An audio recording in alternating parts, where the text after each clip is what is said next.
સૌરાષ્ટ્રની અસ્મિતા ન્યૂઝ। સાયલામાં ખનીજ માફિયાઓ પર પોલીસની લાલ આંખ। ચોરવીરામાં ગેરકાયદેસર કાર્બોસેલ ખનનનો પર્દાફાશ, લાખોનો મુદ્દામાલ જપ્ત। ચોરવીરા ગામના સીમ વિસ્તારમાં ચાલતી કાર્બોસેલની ખાણો પર દરોડા, જેસીબી, ટ્રેક્ટર અને ટનબંધ ખનીજ સહિત 30 લાખનો મુદ્દામાલ ઝડપાયો।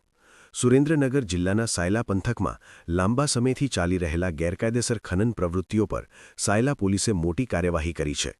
ચોરવીરા ગામના વિસ્તારમાંથી કાર્બોસેલ ખનીજનું ગેરકાયદેસર ખનન અને વહન કરતા તત્વો પર પોલીસે ધોંસ બોલાવી લાખો રૂપિયાનો મુદ્દામાલ જપ્ત કર્યો છે।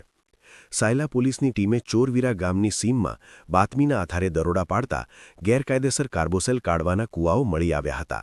આ કાર્યવાહીમાં પોલીસે જપ્ત કરેલ મુદ્દામાલમાં કાર્બોસેલના કૂવા 7, ગેરકાયદેસર ખોદકામ માટે વપરાતા વાહનો 1 લોડર જેસીબી અને 2 ટ્રેક્ટર, 1 જનરેટર, 10 પાઇપો અને 5 બકેટ, 180 મેટ્રિક ટન ગેરકાયદેસર રીતે કાઢેલું કાર્બોસેલ। જપ્ત કરાયેલા મુદ્દામાલની કુલ બજાર કિંમત આશરે 30 લાખ રૂપિયા હોવાનું અંદાજવામાં આવ્યું છે। પોલીસ દ્વારા ઝડપાયેલા તમામ ગેરકાયદેસર કૂવાઓ અને ખનનના સ્થળની આગળની તપાસ અને કાર્યવાહી સુરેન્દ્રનગર ખાણ ખનીજ વિભાગને સોંપવામાં આવી છે। ઝડપાયેલા કાર્બોસેલના વાહનો અને જથ્થાને સુરેન્દ્રનગર ખનીજ કચેરી ખાતે ખસેડવાની પ્રક્રિયા હાથ ધરવામાં આવી છે।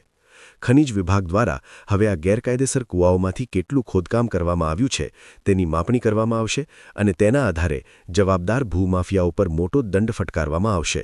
Bureau report, Sayla.